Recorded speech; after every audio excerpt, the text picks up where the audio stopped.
ಮೊರಾರ್ಜಿ ದೇಸಾಯಿ ವಸತಿ ಶಾಲೆಯಲ್ಲಿ food poison ಶಂಕೆ. ರಾತ್ರಿ ಊಟದ ನಂತರ 30ಕ್ಕೂ ಹೆಚ್ಚು ವಿದ್ಯಾರ್ಥಿಗಳು ಅಸ್ವಸ್ಥ.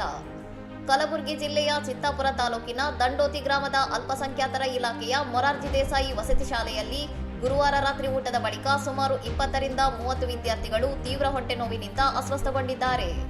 ಕೂಡಲೇ ಎಚ್ಚೆತ್ತ ಅಧಿಕಾರಿಗಳು ವಿದ್ಯಾರ್ಥಿಗಳನ್ನು ಗ್ರಾಮದ ಪ್ರಾಥಮಿಕ ಆರೋಗ್ಯ ಕೇಂದ್ರದಲ್ಲಿ ಪ್ರಥಮ ಚಿಕಿತ್ಸೆ ಕೊಡಿಸಿ ಹೆಚ್ಚಿನ ಚಿಕಿತ್ಸೆಗಾಗಿ ಚಿತ್ತಾಪುರದ ಸರ್ಕಾರಿ ಆಸ್ಪತ್ರೆಗೆ ದಾಖಲಿಸಿದ್ದಾರೆ.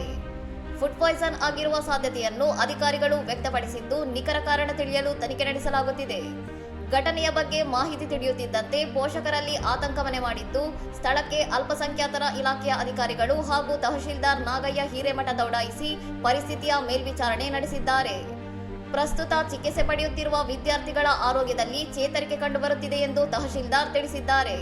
ಕಂದಾಯ, ಶಿಕ್ಷಣ ಮತ್ತು ಸಮಾಜ ಕಲ್ಯಾಣ ಇಲಾಖೆಯ ಅಧಿಕಾರಿಗಳು ಆಂಬ್ಯುಲೆನ್ಸ್ ವ್ಯವಸ್ಥೆ ಸೇರಿದಂತೆ ತುರ್ತು ಚಿಕಿತ್ಸೆಗೆ ಅಗತ್ಯವಿರುವ ಎಲ್ಲಾ ಕ್ರಮಗಳನ್ನು ಕೈಗೊಂಡಿದ್ದು, ವಿದ್ಯಾರ್ಥಿಗಳ ಆರೋಗ್ಯದ ಮೇಲೆ ತೀವ್ರ ನಿಗಾ ವಹಿಸಿದ್ದಾರೆ.